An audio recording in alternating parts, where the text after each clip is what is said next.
All right, now we'd like to do a quick demonstration on how to use the erosion control matting to help stabilize a site.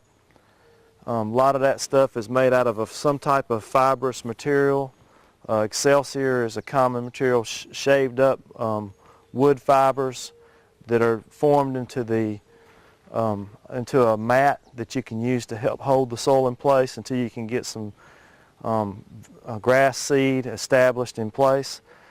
This type of material is commonly used in areas that are pretty critical for stabilizing, possibly areas that are immediately adjacent to a stream or water course.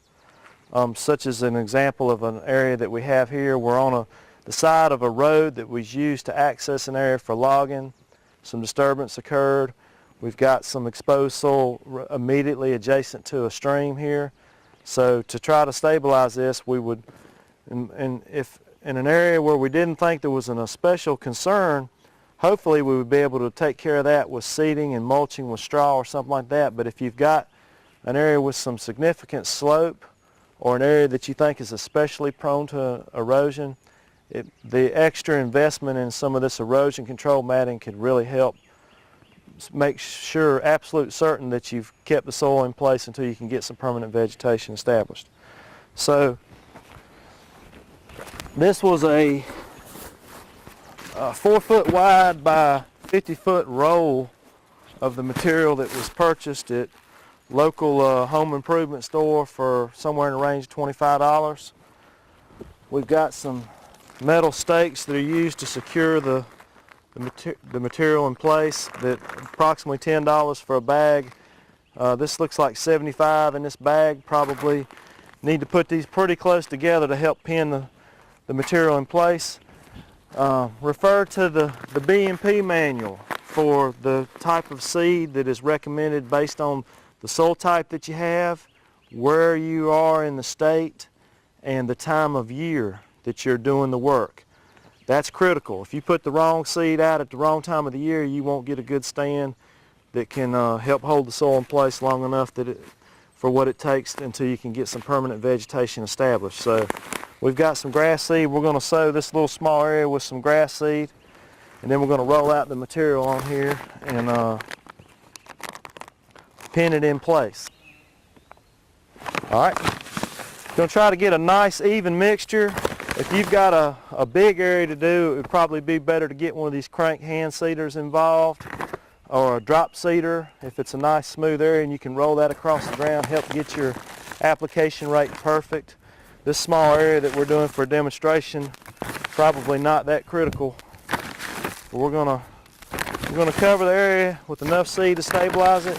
Depending on the soil, how good the soil is, the time of the year, stuff like that, it may be a good idea to also look at the B&P manual for recommendations on fertilizer and or lime, depending on the soil type you have and how much erosion has already occurred. We've got some grass seed in place.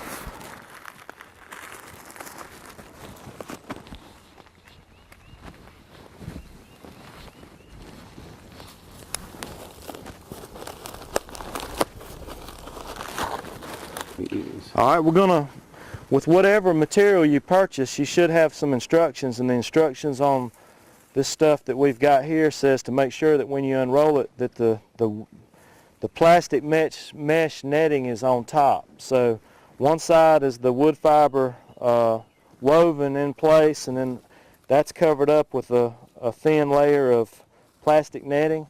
We're going to roll this out kind of across the area that we want to stabilize here and get it in place, and then cut it to fit where our situation.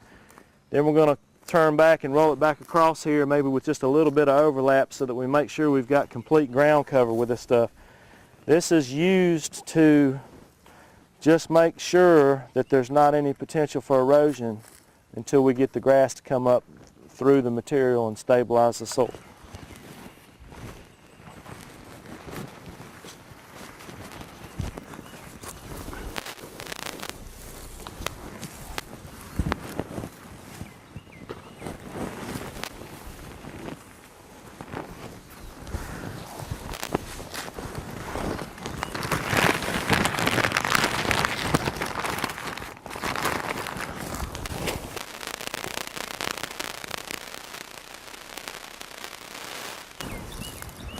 We've got these metal stakes that we're going to use to pin this stuff to the ground.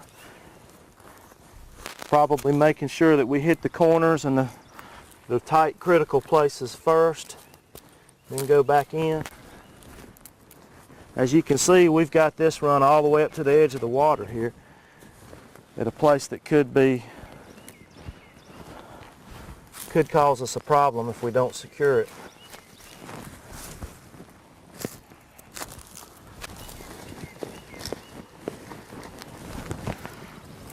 I want to run a row of these back across the area where I've got my overlap here.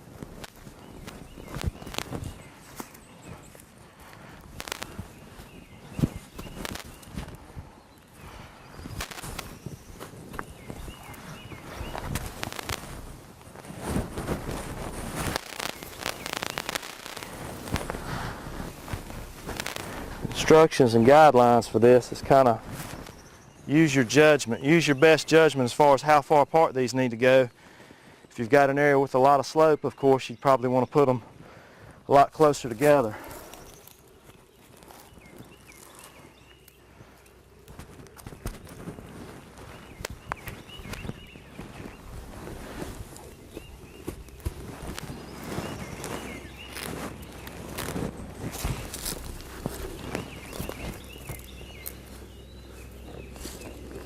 Go ahead. Just put it right there close.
So it's obviously a little bit slower, more time consuming and more expensive than straw mulch, but if you've got a place where you're particularly concerned about erosion and holding the soil in place until you can get some grass established, this might be a solution.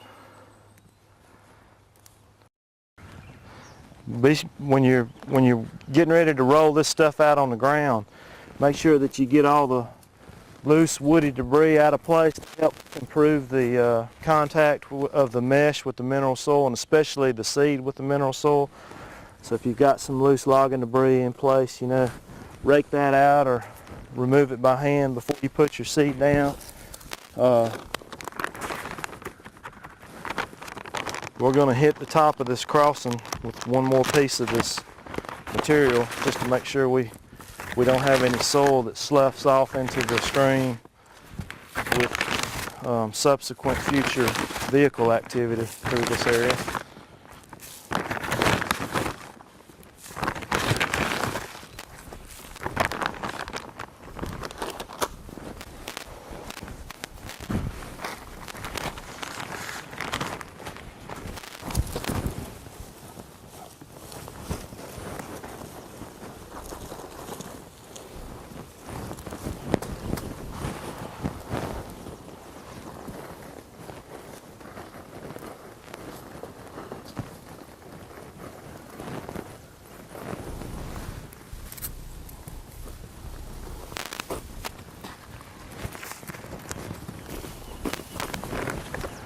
Where we commonly see this stuff being used is typically right adjacent to a stream, right across the top of a culvert, right across a ditch that is on the side of a logging road or a previously used access road where you've got some freshly disturbed soil real close to the stream, critical area.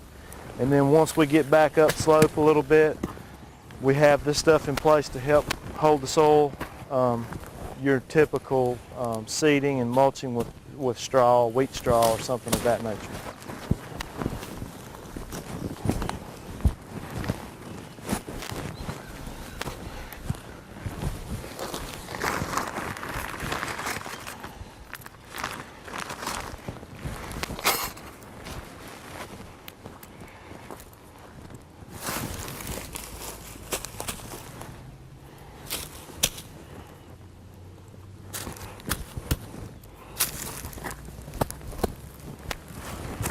Yes, the nice part about this stuff is it's pretty simple and foolproof to get it put in. It's not hard at all.